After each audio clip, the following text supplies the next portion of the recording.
बिस्मिल्लाहिर्रहमानिर्रहीम। अस्सलाम वालेकुम व्यूवर्स, उम्मीद करता हूँ आप खैरियत से होंगे। मैं हूँ डॉक्टर उमैर और आज हम बात करने वाले हैं सबसे ज़्यादा कॉमन हमारे माशरे में जो प्रॉब्लम चल रहा है उस पे, मैदे के अमराज।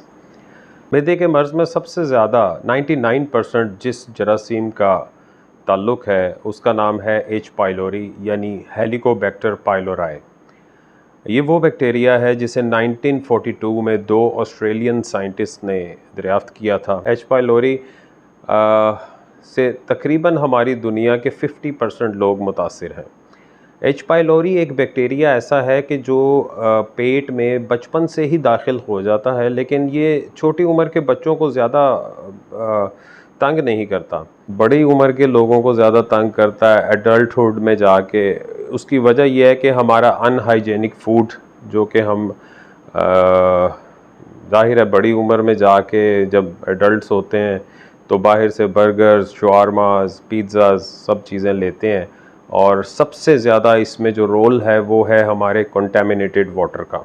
पानी का गंदा होना हमारे मुआशरे में इस वक्त बहुत सारी बीमारियों का बाइस है।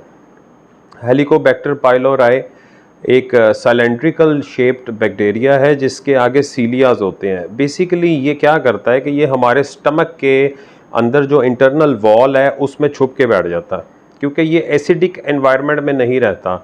और एज़ यू नो कि हमारे मैदे में हाइड्रोक्लोरिक एसिड यानी कि तेज़ाबियत होती है, और ये जो बैक्टीरिया है उस तेज़ाबियत से भागते हुए उसको और कोई जगह नहीं मिलती तो वो पेनिट्रेट कर जाता है हमारे internal wall of the stomach में, जो कि बाद में चल के हमारे लिए पेप्टिक अल्सर, गैस्ट्राइटिस जैसी बीमारियों को रोनमा करता है, और फिर हमें समझ आती है कि भाई हम तो इस बीमारी से मुब्तला हो चुके हैं।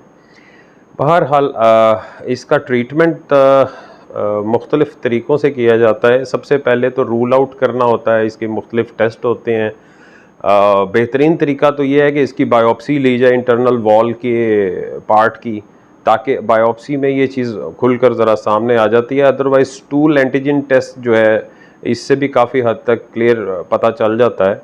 जो एच पाइलोरी हमारे स्टमक में एग्जिस्ट करता है कि वो फिर हमारी स्मॉल इंटेस्टाइन, लार्ज इंटेस्टाइन, और फिर वो जब एक्सक्रीट हो जाता है बॉडी से तो वो स्टूल में भी शो होता है। लिहाजा इसका टेस्ट हो जाने के बाद जब ये बात वाज़िया हो जाती है तो फिर इसका ट्रीटमेंट किया जाता है। सबसे ज़्यादा कंप्लेंट जो हमारे पास मरीज़ों की आती हैं वो आती हैं कि बेचैनी, घबराहट यानी कि तेज़ाबियत रहना, मुंह का जायका कड़वा रहना, दिल का ख़राब होना, लाइक फीलिंग ऑफ वॉमिट जो है उनको आती है।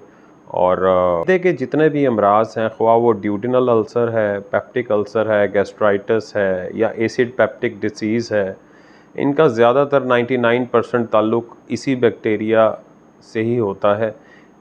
अच्छा, गर्ड का ताल्लुक़ भी एच पाइलोरी की मेहरबानी है। एच पाइलोरी का ट्रीटमेंट कराना बहुत ज़रूरी है, और अगर आपको ऐसी कैफ़ियत होती हैं कि खाना खाने के बाद जी मतलाना, जैसे कि उल्टी की कैफ़ियत आना या दिल का बोझलपन हो जाना, या जैसे आपको बर्निंग सेंसेशन फ़ील होना इन द स्टमक, तो आप अपना ज़रूर एच पाइलोरी का टेस्ट ज़रूर कराएं। एच पाइलोरी का जो ट्रीटमेंट है वो ऑब्वियसली एंटीबायोटिक्स, क्योंकि ये एक बैक्टीरिया है तो एंटीबायोटिक्स का सहारा लेना पड़ता है। लेकिन यूजुअली ये एंटीबायोटिक देने के बाद अगर ख़त्म ना हो या इरेडिकेट ना हो तो फिर ये और भी स्ट्रॉन्ग हो जाता। लेकिन इसका कोर्स होता है फ्यू डेज़ का, 10, 12, 15, 14 दिन का तकरीबन इसका कोर्स होता है, और यूजुअली ये जिस्म से ख़ारिज हो जाता है।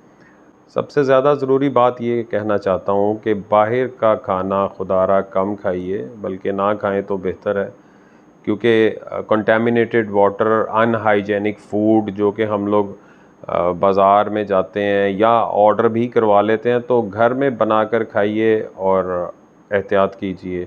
गाइस, मैदे का जो मर्ज़ है अगर किसी को भी फ़ील हो तो वो बर वक्त अपना इलाज करवाएं और अपने डॉक्टर से ज़रूर कंसल्ट कीजिएगा। जज़ाकल्लाह, थैंक यू सो मच।